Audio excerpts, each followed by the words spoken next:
BSc Food and Nutrition లో university first rank, second rank, third rank. Sun International, Visakhapatnam, Hyderabad. పరిశీలించారు, కాలు కింద కూడా పెట్టలేదు. దీంతో ముంపు ప్రాంతాల ప్రజలు అనేక ఇబ్బందులు ఎదుర్కొన్నారు. కానీ సీఎం చంద్రబాబు నాయుడు అలా కాదు. భారీ వర్షాలు, వరదలతో ముంపుకు గురైన ప్రాంతాల్లోకి నేరుగా వెళ్తారు. పీకల్లోతు నీళ్లున్నా పట్టించుకోరు. నేరుగా బాధితుల వద్దకు వెళ్లి వారికి భరోసా కల్పిస్తారు.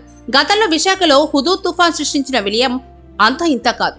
ఆ తుఫాన్ రక్కసి దాటికి సర్వం కోల్పోయిన ప్రజలు తల్లడిల్లిపోయారు. అలాంటి సమయంలో ప్రజలకు కావాల్సిన భరోసా ఇవ్వడమే కాదు, నేనున్నాను అంటూ చంద్రబాబు కొండంత అండగా నిలిచారు. 4 గోడల మధ్య కూర్చుని సమీక్షలు చేయడం కాదు, బస్సులోనే మకాం పెట్టి మరీ బాధితులకు భుజం కాశారు. వరద ప్రాంతాల్లో విస్తృత పర్యటనలు చేస్తూ బాధితుల్లో మనోధైర్యం నింపి బతుకుపై ఆశను నింపారు. అధికారులను పరుగులు పెట్టించి మరీ ఊలబడిపోయిందనుకున్న ప్రాంతాన్ని తిరిగి నిలబెట్టారు. నెలల వ్యవధిలోనే తుఫాను గాయాన్ని తుడిచి విశాఖకు పూర్వ వైభవం తీసుకొచ్చారు.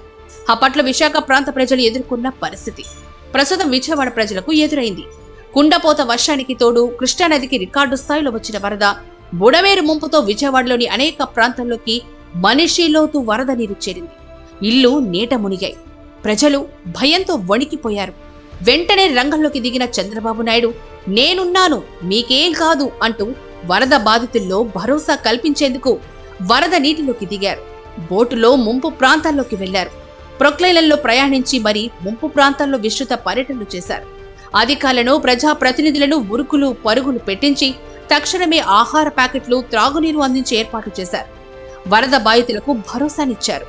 తమను ఆదుకోవడానికి చంద్రబాబు ఉన్నారు అన్న ధైర్యాన్ని ఇచ్చారు.